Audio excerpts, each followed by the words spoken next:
uzamara n'isaha imwe n'abantu b'abakire batunze byinshi mu byo twifuza: imodoka nziza, inzu nziza, imitungo myinshi itimukanwa, amafaranga ku makonti, icyubahiro, abantu.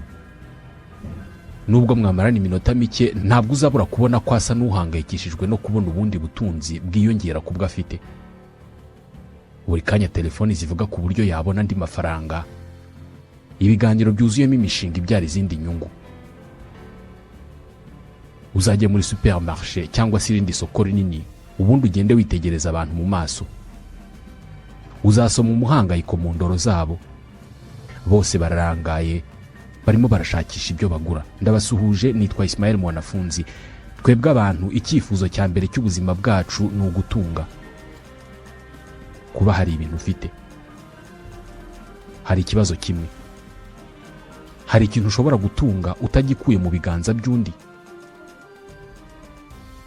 Ushobora kugira ubutunzi hatari undi wabutakaje kandi wabaye kukurusha. Uri umucuruzi ukomeye w'ibishyimbo. Mu bubiko bwawe ufite toni 500. Ubwo igiciro cyabyo cyazamutse kikagera ku 2,000 ku kilo kimwe. Amafaranga yawe yarazamutse cyane, ariko yavuye mu mifuko y'abakene badafite ubushobozi bwo kwigurira ibiro birenze 2. Kugwiza ubutunzi muri ubu buryo nta cyaha kibirimo, niko tuvuga. Mu by'ukuri birashoboka kugira icyo utunga kitavuye ku wundi muntu. Twese uko twakabaye abantu nk'inyoko, twaba twifitemo ubusambo. Mu mwaka w'1657 Abanyaportugal bageze muri Mozambique bwa mbere. Iki gihugu ubutaka bwacyo bwari bwuzuye zahabu. Abanyaportugal barayicukuye, barapakira, barajyana mu Burayi. Iki gihe umugabane wa Afrika wose wari umeze nk'umusozi urangaye udafite uwucunga. Umuntu wese yashoboraga guturuka hariho hose ku isi akaza agafata umutungo kamere muri Afrika akajyana hashaka. Tukivuga ku mateka, ushaka kureba ukwikunda kw'abantu n'uburyo ubusambo no kwigwizaho ubutunzi biri muri kamere ka muntu, wasubira mu mateka ya Repubulika ya Demokarasi ya Kongo. Kilometero kare miliyoni 2,345 z'ubuso. Igihugu kiri ku mwanya wa 11 ku isi mu bunini cyari gikoronijwe n'umuntu umwe wenyine wakitaga ubutaka bwe n'ibiburiho byose n'ababuriho bose bakababe: umwami w'Ababiligi Leopold wa II. Gushaka ubutunzi nibyo, ariko bigenda bite ngo umuntu yumva isi yose yabiye? Abamisiyoneri b'Abakristu bagera muri Afrika ku nshuro ya mbere. Abanyafrika bari bamaze imyaka itabarika kuri ubu butaka, kuri uyu mugabane, kubera ko ni nabo bantu ba mbere babayeho. Abamisiyoneri bakihagera, icyo bakoze ntabwo ari ukubaza aba Banyafrika ibanga bakoresheje ngo barambe kuri ubwo butaka. Oya, icyo bakoze barababwiye bati murimo byose ntabwo ari byo. Guhera aka kanya muri Abakristu, kandi ntabwo ari ukubasaba, ni itegeko. Ukwikunda nk'uku kuva he? Sheldon Solomon ni umuhanga mu by'imibanire y'abantu. Abanyamerika mu mitwe yacu turabizi neza ko imibereho yacu igezweho idusaba mu buryo buziguye cyangwa butaziguye kuriganya abandi bantu tukabakuramo inyungu. Muri kamere ya muntu, intambara n'ubutunzi ni ibintu bibiri bigendana. Ntabwo waba uri Umunyamerika igihe cyose udashobora kubona umuneke igihe cyose uwushakiye, cyangwa kubona ikawa igihe cyose uyishakiye. Ibyo byose kandi kugira ngo bibeho, dukeneye ko abantu bahinga urutoki, kandi dukeneye ko abantu bahinga ikawa.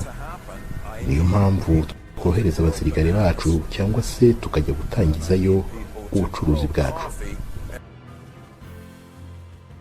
Mu mateka, iyo bavuze ukwikunda kw'abantu ndetse no gukoresha abandi ku nyungu zawe bwite, hahita hatekerezwa ubucakara n'uburetwa. Kenshi iyo hatekerejwe ku buretwa, benshi twumva Afrika, ariko ntabwo umugabane wa Afrika ari wo wonyine wabayemo ubucakara n'uburetwa.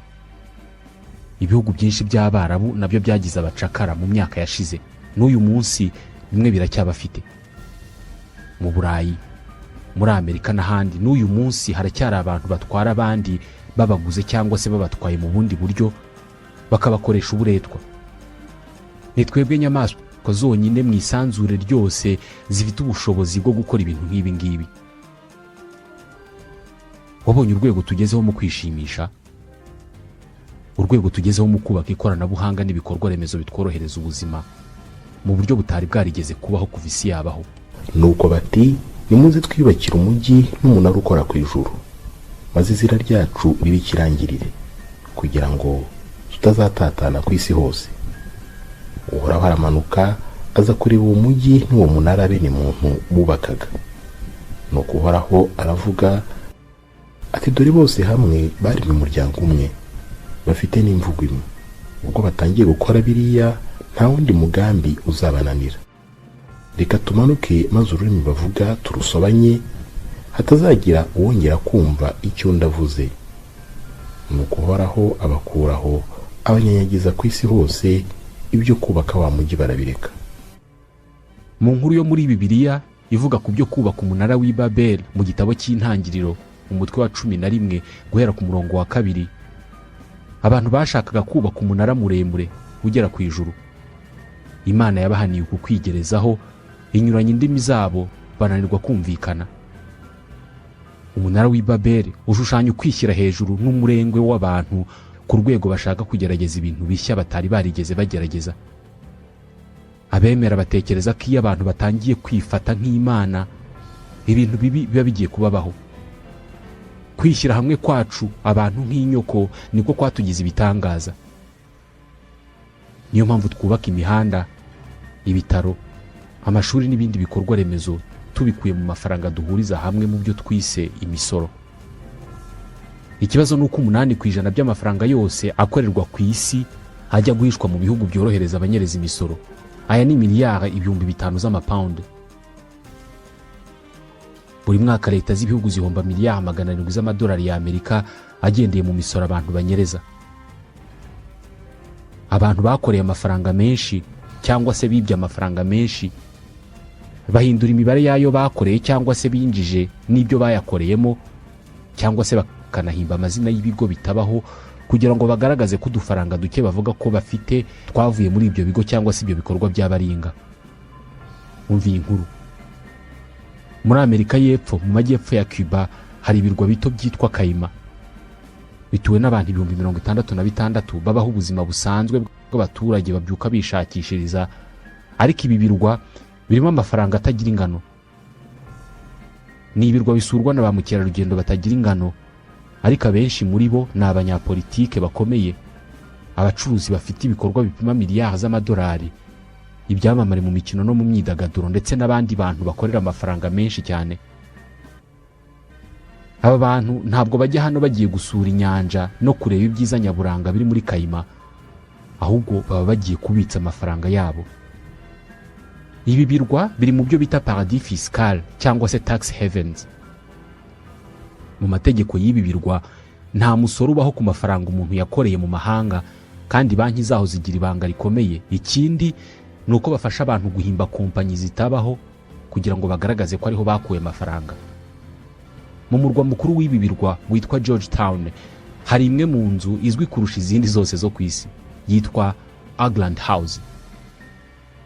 ni umuturirwa usanzwe ungana nk'ingi duhora tubona y'ubucuruzi, ufite etaje 5 n'imiryango itarenga 400, ariko iyi nzu ikoreramo kompanyi 19,000. benshi mu bajya kubitsa amafaranga yabo muri ibi birwa bahimbirwa kompanyi bakandikwaho ko zikorera muri Agland House. mu 2012 Perezida Barack Obama yabiteyemo igiparu avuga ko Agland House ishobora kuba ariyo nzu nini ku isi, cyangwa se ikaba ariyo nzu inyererezwamo imisoro myinshi ku isi. mu 2012 amadolari arenga miliyari 2,500 y'ibigo by'ubucuruzi by'abanyamerika yarahishwe mu makonti mu bihugu nk'ibirwa bya Kayima bifasha abantu kunyereza imisoro n'andi mafaranga yose yabonetse mu buryo bubi. ni amafaranga angana n'umusaruro mbumbe w'Ubufaransa muri icyo gihe. kwikunda n'ubusambo biri muri buri wese muri twebwe. byemezwa ko ibihugu byo mu burengerazuba bw'isi byakize ku rwego bikizeho bigizwemo uruhare ku ijanisha runaka n'ibyavuye mu bihugu bikennye uyu munsi. abantu bakorera amafaranga menshi bayakura mu gukorera amafaranga. iyo ushoboye gukorera amafaranga, ubwo bushobozi bwo gukorera amafaranga bugufasha gukorera andi mafaranga. Uko ngira amafaranga menshi niko mpimba amahirwe yo kugira andi mafaranga. Ntabwo byoroshye gukorera amafaranga igihe udafite amafaranga. Uyu munsi kubera uburyo tuyakunda bitewe n'ibyo twabonye akora, arasa naho ariyo yabaye imana zigezweho. Nta muntu ukwiye kuvuga ko abantu batagomba gukira. Oya, baba barakoze cyane kugira ngo bagere ku byo batunze. Ni uburenganzira bwabo gukira, ariko hari abatagira icyo bitaho ku mibereho y'abandi basigaye. Bo icyo bakora ni ukurunda ubutunzi kandi bagakora ku buryo abakennye bakomeza gukena. Abakire bo ntabwo ari uko babibona. Philip Chiangwa ni umunyapolitike w'umushoramari muri Zimbabwe. Ni umwe mu baterankunga bakomeye b'ishyaka rya ZANU-PF. Afite amahoteli n'inzu mu gihugu hose, akagira imigabane mu bigo bikomeye by'ubucuruzi mu gihugu. Ibitekerezo ngenderaho biroroshye kubyumva. Ni umurongo muto cyane utandukanya umushoramari n'umugizi wa nabi. Kubera iki? Kubera ko ikintu cyose nungutse haba hari umuntu uri buvuge ko nakimuriganisha. Abashoramari twese turi kuri iyi si, yaba Bill Gates, yaba Richard Branson, twese tubonwa nk'abagizi ba nabi, ariko ibyo byose biterwa n'uko dutekereza mu buryo burenze ubw'abandi batekerezamo. Abakene baturanye n'abakene, birirwana n'abakene, bakorana n'abakene, nta kibazo bakunda kugira mu birebana n'umuhangayiko. Ibibazo bivuka iyo babonye imibereho y'abakire cyangwa iyo umwe muri bakize. Iyo urimo kugenda mu gace gatuwe n'abakene benshi, ukaba utwaye Mercedes Benz cyangwa Rolls Royce, icyo ni kimwe mu bintu biba ushobora gukora. Kenshi abantu bakora ibyo ari nko kubwira abo bantu bati nge ndi mwiza kubarusha, ntabwo muzigera mugera aho ngeze. Ni umufilozofe w'umunyafurika y'Epfo witwa Pops Mohamed. Uyu munsi turasa n'abari mu bushorishori bw'ubutunzi bwacu n'imibereho yoroshye. Nibyo ibiciro ku masoko byarazamutse, ariko ayo makuru dushobora kuyabona tutagiye ku isoko kubera ko dufite ikoranabuhanga riyatuzanira aho turi. Nibyo ibidutera indwara ni byinshi, ariko ubuhanga mu buvuzi bwariyongereye cyane. Habayeho umubare runaka w'ibisekuru bikomeye by'abantu babaye ku isi. Abaztec, Abainka n'abandi. Aba bose bagiye bakora ibikorwa bikomeye byabagize ibitangaza. Ariko iyo usubiye inyuma mu mateka ukareba ibisekuru by'abantu bagiye bazimye mu gihe babaga bageze mu bushorishori bw'imibereho yabo, niba dutekereza ko tuzakomeza kongera umubare w'abantu kuri uyu mubumbe kandi bose bakagira imibereho nk'iyacu aho mu burengerazuba bw'isi, ndatekereza ko imibereho yacu yo gukunda ibintu ariyo izaba intandaro yo kuzima kwacu. Ikibazo nuko abarengera urusobe rw'ibinyabuzima bavuga ko twese twitwara nk'ingimbi n'abangavu. Ntabwo twitaye ku bizaba ejo, icy'ingenzi nuko twishima uyu munsi. Mu nkuru z'abagereki ba kera, Prometheus yari umunyembaraga akaba n'umuhanga ukomeye cyane wabanaga n'Imana. Kubera urukundo yari akunze abantu, yibye Imana umuriro awuzanira abantu. Icyo gihe Imana yitwa Zeus yararakaye cyane, ihanisha Prometheus kumubohera ku rutare, ibikona bikajya biza kumurya bikamukuramo amaso adashobora kwitabara. Uyu Prometheus agereranywa n'imiterere y'abantu uyu munsi, aho biteguye gukora icyo ari cyo cyose ngo ubuhangange n'ubutunzi bwabo byiyongere batitaye ku ngaruka izo arizo zose bishobora kuzagira. Umwanya mwiza wose ubaho, buri wese muri twe abawushaka. Nta kibi kibirimo kubera ko isi ni ishyamba rinini cyane, buri wese muri twe bwakaba umuhigi. Niyo mpamvu tugendera ku mategeko nk'ayo mu ishyamba. Impamvu umuntu umwe agura inkweto z'ibihumbi 3, undi akagura inkweto z'ibihumbi 100, kandi zose akamaro kazo kibanze ari ukukurinda amahwa, amabuye n'ubukonje, nuko izigurwa ibihumbi 100 zo usibye kukurindira ibirenge zinaguhindura undi muntu. Ukurikije uburyo duha agaciro ubutunzi, abantu babiri, umwe wambaye inkweto z'ibihumbi 100 n'undi wambaye inkweto z'ibihumbi 3, ntabwo aba bantu ari bamwe.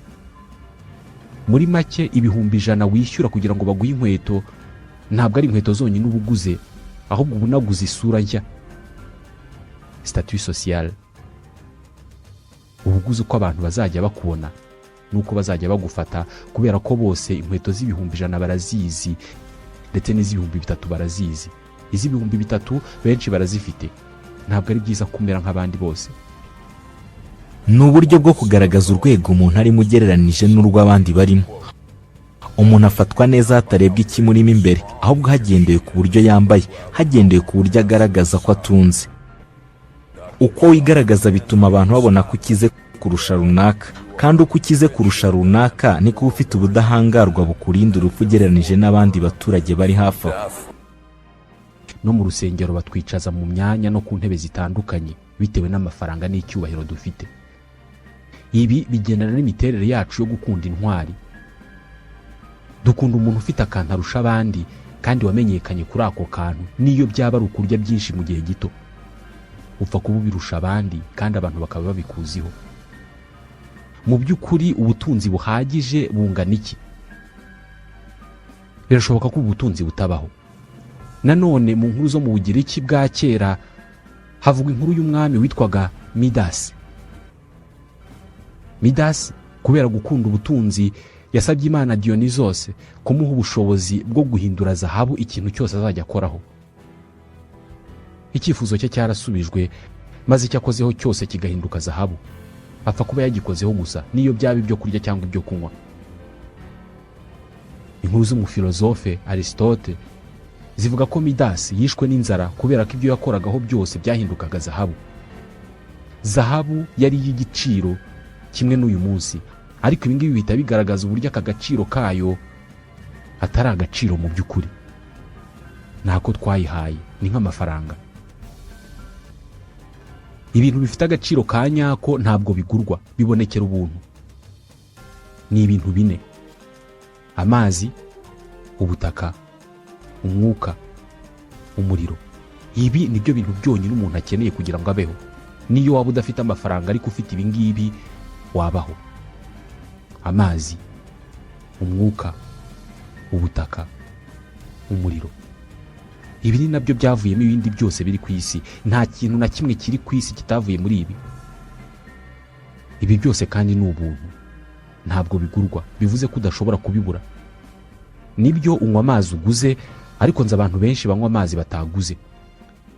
Uvuga ko nta butaka ugira, ariko ufite aho ushinze ibirenge.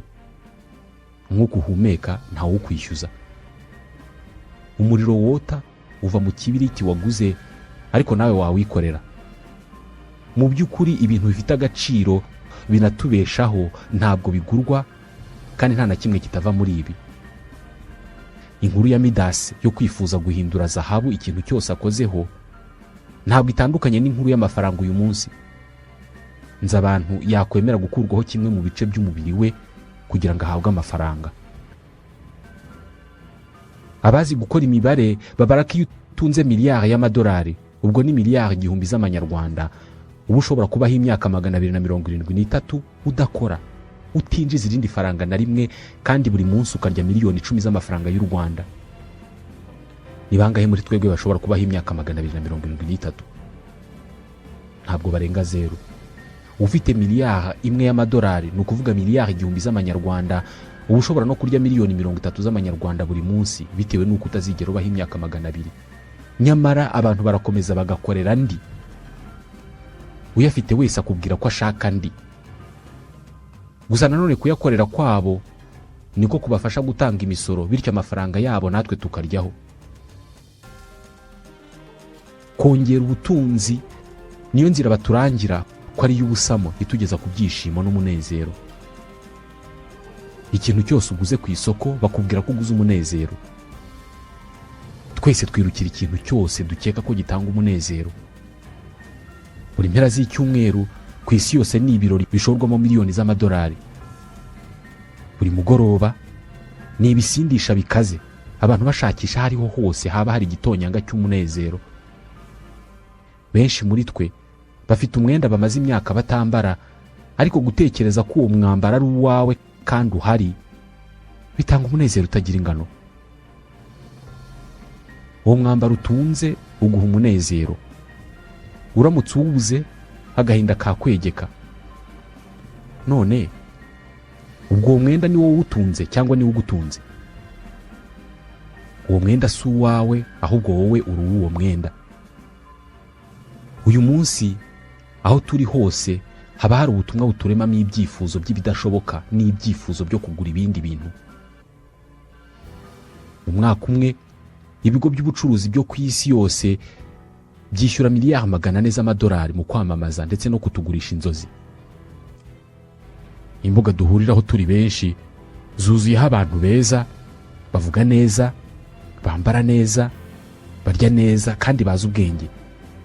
Gusa ubu buzima bwiza hari ubwo baba buhimbiye aho ngaho kuri izo mbuga, ariko biradukoroga mu mitwe natwe tugashaka ubwo buzima. Ubushobozi n'ububasha by'abantu ntabwo byasibye kwiyongera muri iyi myaka ishize. Abantu bakoresheje ububasha bwabo mu gukuraho ibintu byose bituma batanezerwa muri ubu buzima, ariyo mpamvu byakabaye byumvikana ko uyu munsi tubaho twishimye kurusha abakurambere bacu babagaho mu buzima budateye imbere.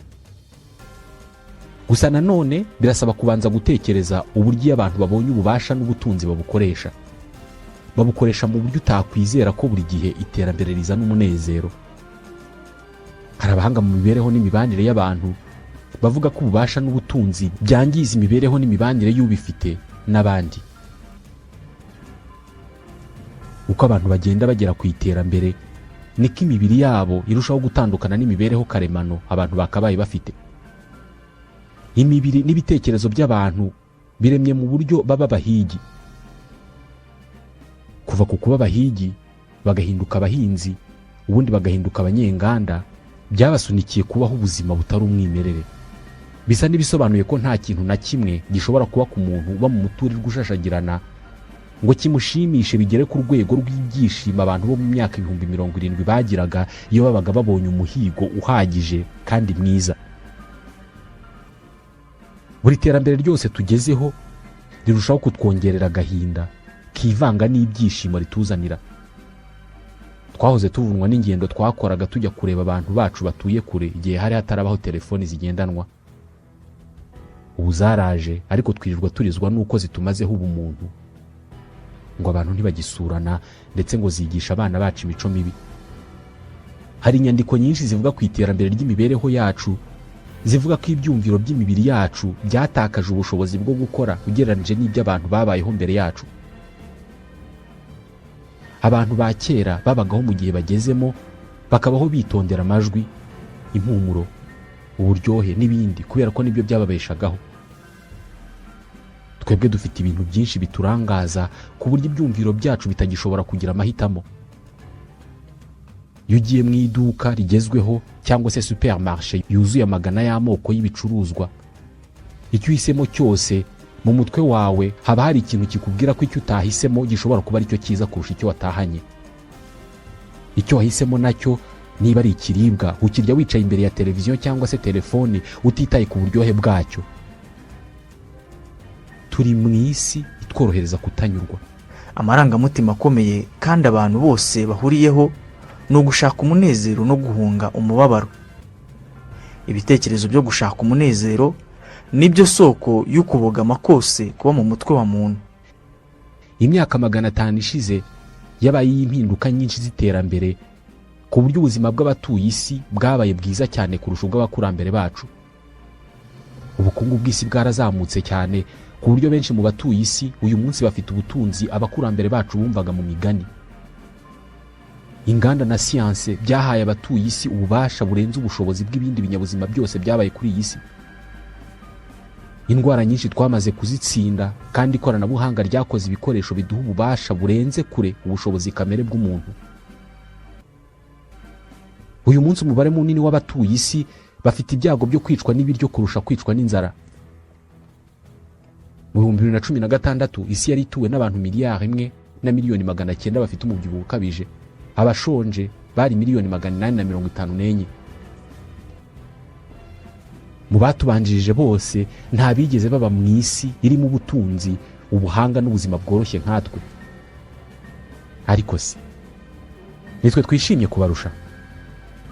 Ese ubutunzi iyi si yarundanije mu myaka 500 ishize bwaba bwarahagije abatuye isi ku buryo ubu ngubu banezerewe? Iyi si tubamo mu 2022 wigeranije n'iyo bakurambere bacu babayemo mu myaka 70 ishize, igihe babagaho bahiga, bataba mu nzu, batagenda mu mihanda irimo kaburimbo, batagira inkingo. Iyi tubamo niyo nziza umuntu wese yakwifuza kuba mugereranije n'iyo abakurambere bacu. Ibintu abantu batekereza ko ari byo bitanga umunezero bagomba kuba babyibeshyaho, ahubwo umutwe wa buri muntu akaba ari uhimba ibyishimo cyangwa se guhorana umubabaro. Ubutunzi, gutsindira amafaranga, gushyingirwa n'ibindi twirukaho, icyo bishobora gukora cyonyine ni ugukoresha ibyumviro by'umubiri wacu. Ibyo byumviro nabyo bigaha amakuru imvubura zivubura umusemburo w'ibyishimo witwa serotonine mu mutwe wacu. Ariko ntabwo ibyo umuntu atunze cyangwa se ibimubaho bishobora kongera ingano y'uyu musemburo uvubuka mu bwonko bw'umuntu ngo umuntu yishime arenze ikigero umubiri we waremewe kutarenza mu kwishima.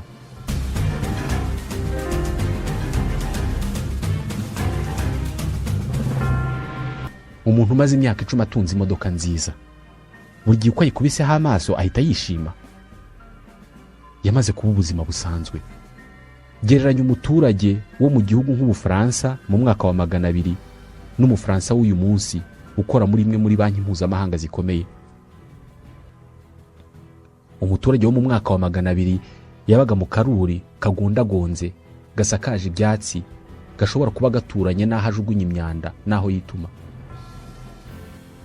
Umukozi wa banki mu Bufaransa uyu munsi we aba mu nzu nziza cyane, izi ngizi zizwi nka penthouse, yuzuyemo ikoranabuhanga ryo gushyushya no gukonjesha, inzu iteretse ahantu hitegeye umujyi wose.